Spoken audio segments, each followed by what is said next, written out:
ఈరోజు భారతీయ జనతా పార్టీ నగర శాఖ వెంకటరెడ్డి గారి యొక్క ఆధ్వర్యంలో మనము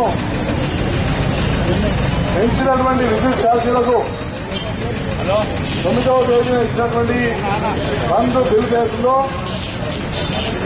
ఇది విజయవంతం చేయడానికి ప్రజానీకానికి మనం విస్తృతంగా ప్రచారం చేసి బంద్ విజయవంతం చేయాల్సినటువంటి అవసరం మన మీద ఉన్నది.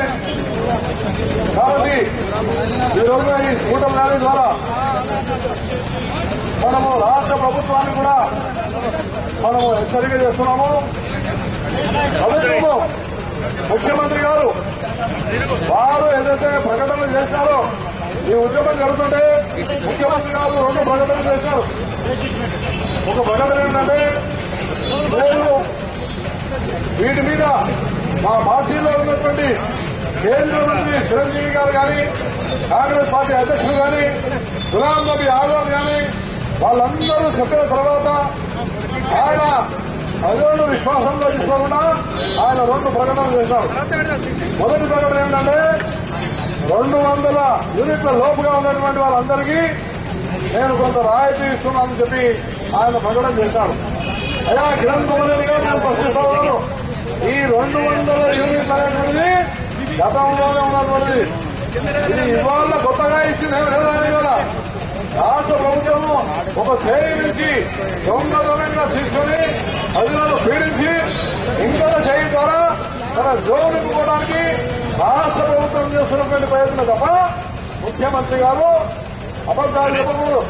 ముఖ్యమంత్రి గారు అసత్యాలు ప్రచారం చేయకూడదు. ఒక ముఖ్యమంత్రిగా బాధ్యతాయుతమైనటువంటి వ్యక్తిగా ఆయన ఏదైతే చెప్తున్నాడో అది సంపూర్ణమైనటువంటి ఒక పాతదాన్ని నువ్వు ఏదో స్లాబ్లు ఆ స్లాబ్లు ఈ స్లాబ్ అని నువ్వేదో తీసుకొచ్చి నువ్వేదో వినాయకుడు చేస్తామంటున్నావు. ఇది ఏమాత్రం కూడా సరిపోదు.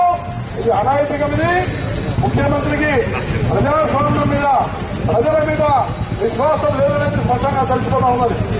2వ విషయం ఆయన ప్రకటన చేసినటువంటిది ఏంటంటే ఎస్సీ ఎస్టీలకు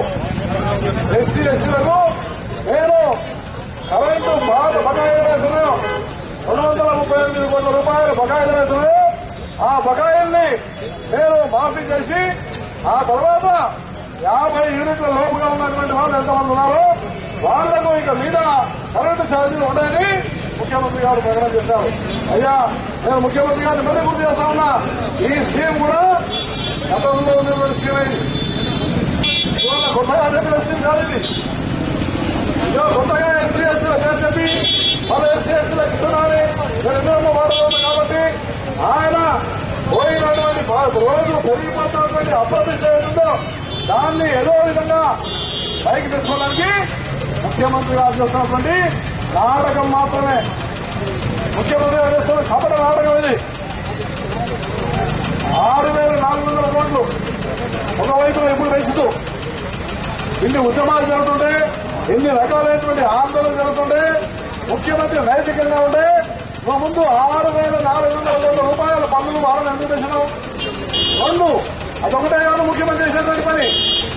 ఈ రాష్ట్రంలో గతంలో ఉన్నటువంటి సర్చార్జీల పేరు మీద వాటి పేరు మీద వీటి పేరు మీద 32,000 కోట్ల రూపాయలు తెచ్చి నువ్వు ఈ రోజున 820 కోట్ల రూపాయలు రాష్ట్ర ప్రభుత్వం ఏదో విధంగా రాయితీలు చెప్పాలంటుందో ఇది పచ్చి అబద్దం.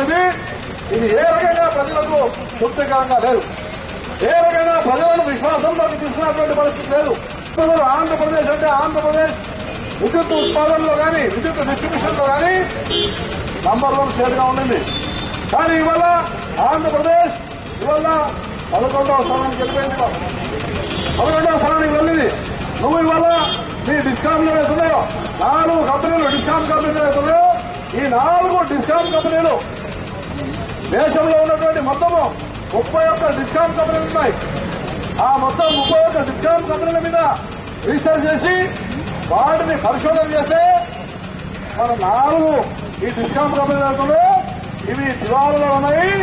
ఇవి పూర్తిగా అదమ స్థానానికి వెళ్ళిపోయిన తప్ప ఇవి అగ్రస్థానంలో లేవని మీకు మనం చేస్తా ఉన్నాను. చేస్తున్న మంచి పనికి ఎందుకు చేస్తున్నారని కాబట్టి ఇప్పటికైనా పోలీసులు కూడా అన్నాడు అక్కడ లేక అనవసరమైనటువంటి అరెస్టు చేసి బీభత్సం చేసి ముందుగానే అరెస్టు చేసి ఈ ఉద్యమాన్ని అణిచివేసేటువంటి ప్రయత్నం చేస్తే భారతీయ జనతా పార్టీ ఉరుకలు మళ్లీ ఉద్యమము కిరణ్ కుమార్ రెడ్డి ప్రభుత్వం పతనయ్యేంత వరకు ఈ ఉద్యమాన్ని మనం కొనసాగిస్తామని నేను మీకు హృదయపూర్వకంగానే మనం చెప్తా ఉన్నాను. ఈ ప్రభుత్వానికి నైతికత లేదు. ఈ ప్రభుత్వం పరిపాలించేటువంటి నైతికత కోల్పోయింది. అందువల్ల అందరం కూడా ప్రజల్లోకి ఉద్యమం తీసుకెళ్లి చాలా సంతోషము. చాలా జిల్లాలలో సంతకాల కార్యక్రమాన్ని మొదలుపెట్టారు.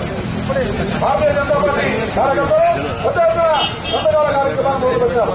ఆ విధంగా అన్ని డివిజన్లో కూడా రేపు బంద్ జరిగిన తర్వాత మళ్లీ డివిజన్ స్థాయిలో భూ స్థాయిలో సంతకాల కార్యక్రమం తీసుకెళ్లి ప్రజలను జాగృతం చేసి ఇంకా మళ్ళీ కేవలం బంధుత్వమే కాదు. ఎందుకంటే ఈ ప్రభుత్వం 7 గంటలకు రైతులకు విద్యుత్తు 7 గంటలకు రైతులకు విద్యుత్తు